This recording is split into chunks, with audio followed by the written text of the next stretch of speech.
So I did this video last night on the way home and uploaded to my personal account, but I decided let's do one for the group account. So last night I got tickets to the press screening of I Know What You Did Last Summer, the rebooted sequel.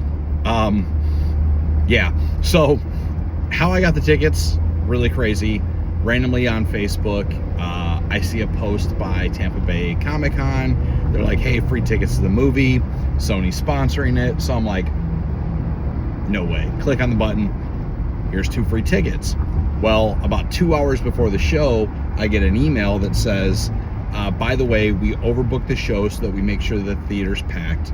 You need to be there early because your seats are not guaranteed. This is first come, first serve, so see you at the movie. It's a press screening. So I hit up Sam. I'm like, hey, look, if we're going to see this movie, we got to go. Now, by the time I hit up Sam, I was already on the road. So, like, I'm flying down the freeway. We're texting back and forth. We're like, all right, we're going to try. If we get it, great. If we don't, we'll go see another movie. Well, so I saw the movie. Now, we got in, and there's a couple things that happened in press screenings. Super high security. They didn't want anybody leaking a couple of the surprise characters. They didn't want any details coming out necessarily about the movie, which you would think is weird for a press screening, but I'll explain more in a second. So security guards are walking up and down the theater the whole time the movie's showing to make sure people's got their phones off, no one's recording, no one's texting, all the things. So the security team makes an announcement. And then the theater press staff make an announcement. And the press staff come out and they're like, hey, look, this is a press screening. This movie officially doesn't go live till tomorrow. You're not allowed to write reviews or publish your reviews until 12 p.m. tomorrow, which would be today. So noon today, they can release their press releases. They're like, you can talk about the movie to an extent without giving reviews. You can't give spoilers. And like I said, you can't give a rating till noon. And they saved 4 full rows in the theater for the press. So, I mean, there had to be, it's maybe 25, 30 people a row. So 120 seats for the press. And they were mostly full. The rest of the theater completely packed. Sold out show. Well, I should sold out. Everyone showed up. Turn around, and so the movie starts, and no trailers, no nothing, like just straight, here we go. And I'll be honest, the movie, I was not keen. Like, I had no desire to say, okay, I'm going to go pay for tickets to go see this movie. If any friends wanted to go out, obviously, yeah, let's roll. Dusty didn't have any interest in it. Mary never hit me back up if she wanted the tickets. So I hit up Sam, and I know Sam likes kind of like the scary movies, not necessarily like jump scare. So I was like, you want to go? Yeah, we're going. So movie starts, and honestly, I'm not going to give away everything, but movies like this, Scream came out before I Know What You Did Last Summer, and they all follow a very specific formula. And the reason I did not want to see this movie when I heard about the reboot was that I didn't want to see this because I had a feeling they were going to just completely screw up the movie, right? Just change the formula, everything. Not at all. It was I call it a reboot sequel because even though it's restarting the series, they did a complete, like, the story arc was a shout out to the old movie, and they made a lot of references to the 1997 movie. They very specifically called out, hey, didn't this happen in 1997? And like everyone kind of laughed because like it's the inside joke, it's not the inside joke. But they didn't make it like goofy. They made it a serious I Know What You Did Last Summer movie. Played to the formula really well, you know. They basically retold the first story, so a bunch of friends get together, somebody dies, they decide to keep it a secret, hide it, and now they're getting whacked because of that. And that's how the movie played out. A lot of really cool like like death scenes. They killed a lot of people in this movie that you wouldn't have thought they needed to, but when they finally do the big reveal, you understand why. So it's kind of cool.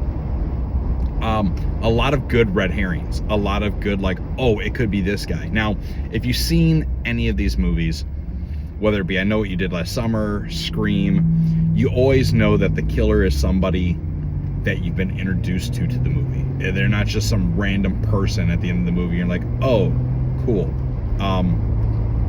Same with Hard Eyes. Like, they show you the character somewhere in the movie, or characters.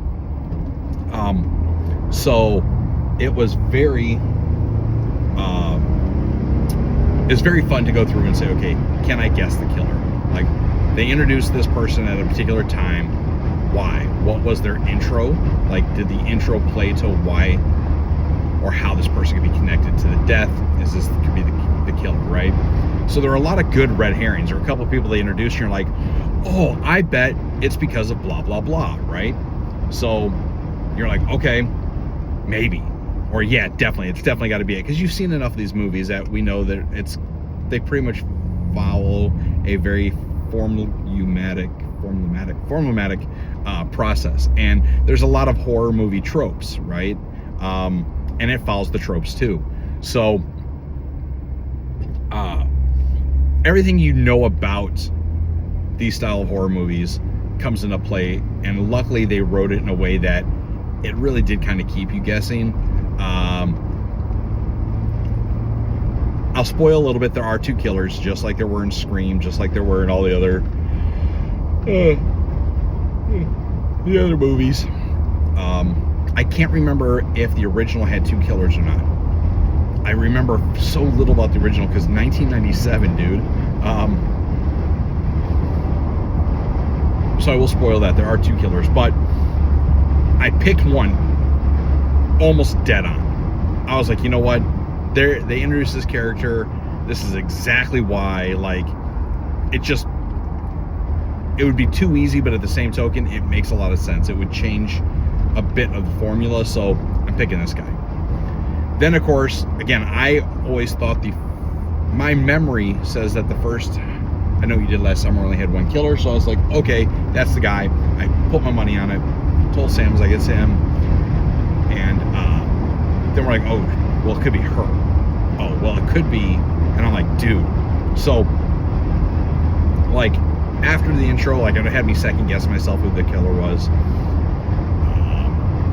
When you finally find out, everything makes sense. You're like, yep, got it. There's also a handful of other clues that point to this individual, as well as the second one. If you're really paying close attention to the movie and you use some historical reference of how these movies play out, you'd be like, oh, this is connected because okay, that's your person. For the second killer, I had the reason pegged. I had the wrong person picked. So, yeah, it was good. Honestly, it was way better than I expected. I enjoyed it. I really did. I can't say enough about the movie to, I can't say a whole lot more because I'm going to ruin a lot of things for people. At the same token, like, if you've seen the other ones, you know you already know how it should play out. So you're not going to be too like, oh, that's new. But it did a great job of telling the story. It did a great job of revitalizing the series. We didn't stay for the ending credits to see if there was anything post-credit. Sam wasn't feeling well, so we dipped. I'll watch to see if when it comes out this weekend there's a post-credit, and I'll see the post-credit online, or I'll read about it. No big deal.